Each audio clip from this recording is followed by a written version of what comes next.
guys, I think what I'm going to do today is I'm going to make some or I don't know if you really want to call them custom, but I'm going to make some foot pegs for the trike.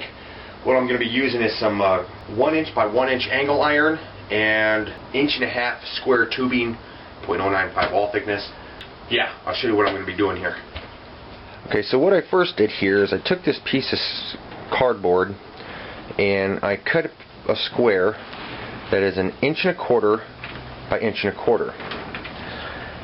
and I'm going to be bent it so that it goes around this piece of angle iron. This is 1 by 1 angle iron, and I'm going to make sure that the 2 points line up with each other, and then I'm going to cut that piece out, and this is just pretty much going to be a little template for me. That's what this little piece is going to be. So let's do that. Alright, well, I got that piece cut out now. Okay, so now I have this little piece here that I cut out of the angle iron, and I've got 1 inch or 1.5 inches by 1.5 inches square tubing, and I'm going to put this right like that on the edge, and I'm going to mark it with my Sharpie. Here, put the camera down. Right like that.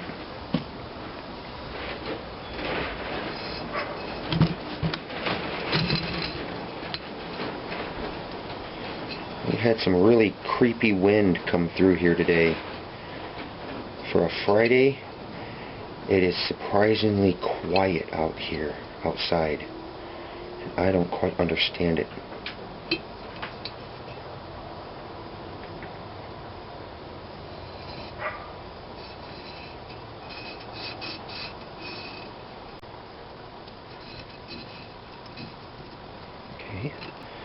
I'm going to roll it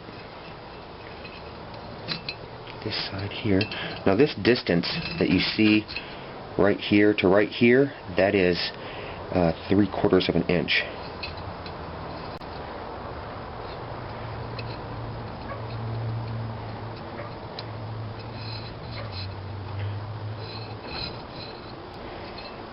Okay, so now I have that right there.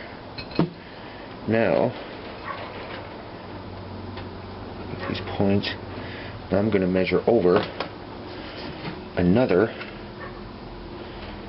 3/4 of an inch. Put a mark, and do it again.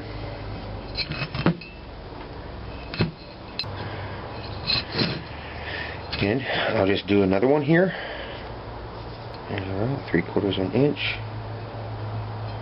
there.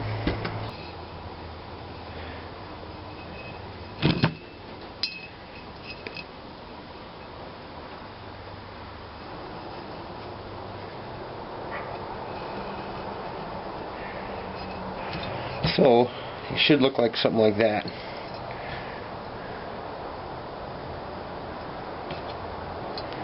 And I put 4 on. This is the 12-inch one, and I might be able to get 4 on the 11-inch one, because I cut 2 here, one at 12 inches and one at 11 inches. So I'm going to mark this one up too. Alright, there we go. Got those all cut out, and this piece fits in there pretty decently. Kind of hard to cut these out with that little small cutting wheel, but fitting in there like that. And now I need to make, I got 4 on this one and 4 on the other one, so I need to make 8 of these then. Well guys, looks like I got them all cut out on each piece. And I've got all the corner pieces here, angle iron pieces, all cut out too. So I got 8 pieces of those and 8 holes I got to fill. So this is what I'm going to be doing. I'm taking these and putting them in there, and then welding those pieces in there. Okay, got them all welded up and everything, and that's what they're going to look like. Now I got to pull out the grinder and whisking wheel and grind it all nice. But it's, as you can see, it's nighttime, and whipping out the grinder right now is kind of a bad idea. So I'm going to wait till tomorrow morning, come out here and start doing this, and clean them all up, and then we'll go on from there. So, yep, that's how I did it. Yeah, another thing, I was just looking at these little scrap pieces that I have left over from cutting the angle iron. There would probably be something like this also on some future project. Feet would be on there.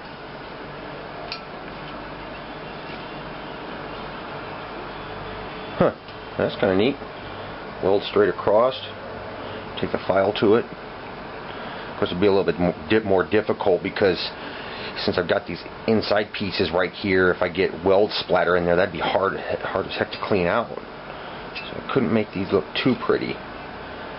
But yeah, they'd be pretty decent for... Yeah, that's kind of neat. Okay, well, I started grinding on them, and I can see that there's a few big holes that did not get hit at all. After I started grinding down the welds enough, I started being able to see that crap. But this is what the end result's going to be. Big old notched out chunks. Like that. Now I just gotta grind them down some more, and gotta fill in some of these holes, and then re-grind it. Yep.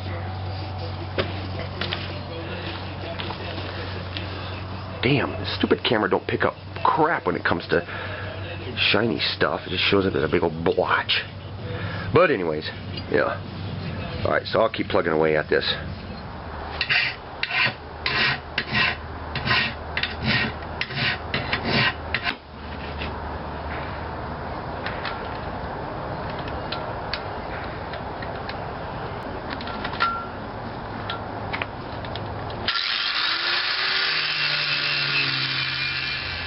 Alright, well, get all ground down and use the wire thing on it.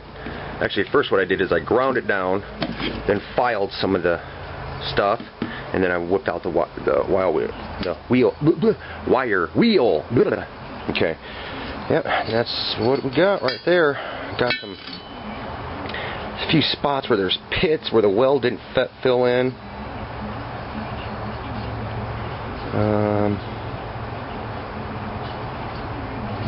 Yep. Kind of cool, huh? It's really cool when it's all nice and shiny. Yeah. Yeah. Okay, so see how I'm going to put these on. Okay, pull out the coffee cans of knowledge right there. I don't know. Brace them up like that.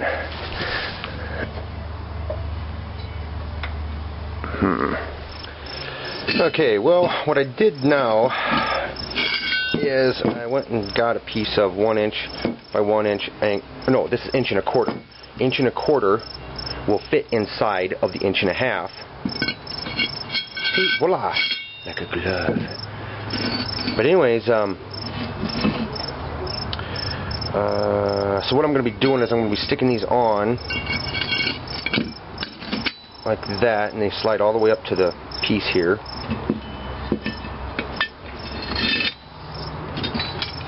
That. I'll be probably welding those on to there, and then taking it and welding it right up underneath of the cart.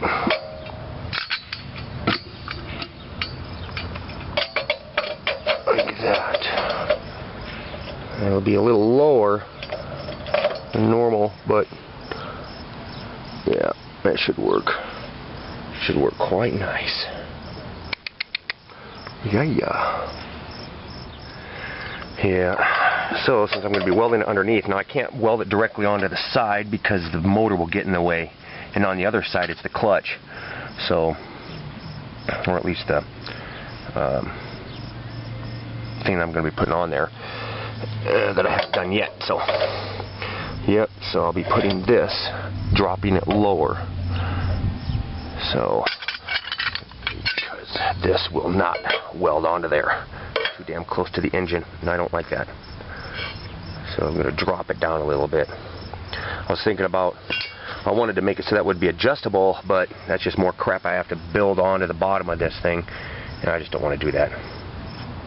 So, yep. Alright, well, I got them on. Yep. A little crooked though. I had to prop this thing up at an angle. Look at it straight down.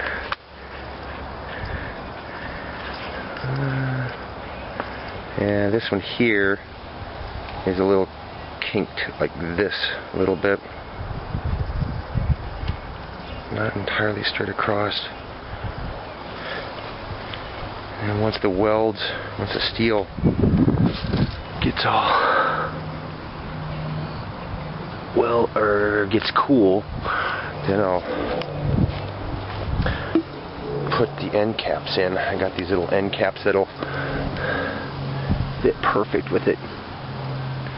Gotta get down here low. Get right in front here. Yeah, it looks like one of them tilted down a little bit too far. This one over here tilted down. It's kind of hard having this thing propped up at an angle and then getting underneath it and welding it and trying to get it all lined up right. Yeah, but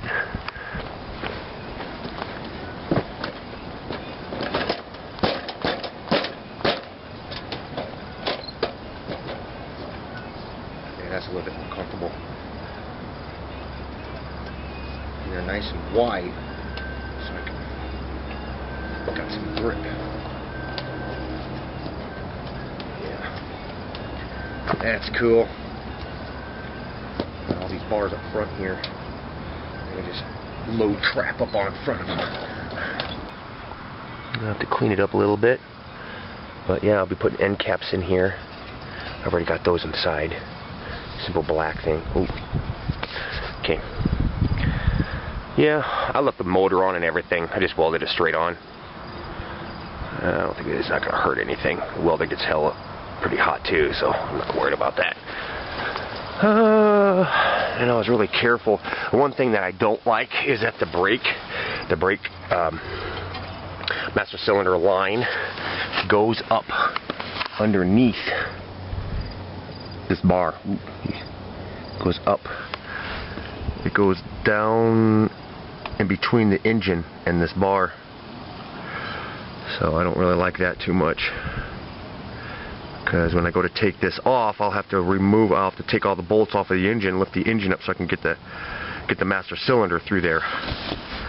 So yeah.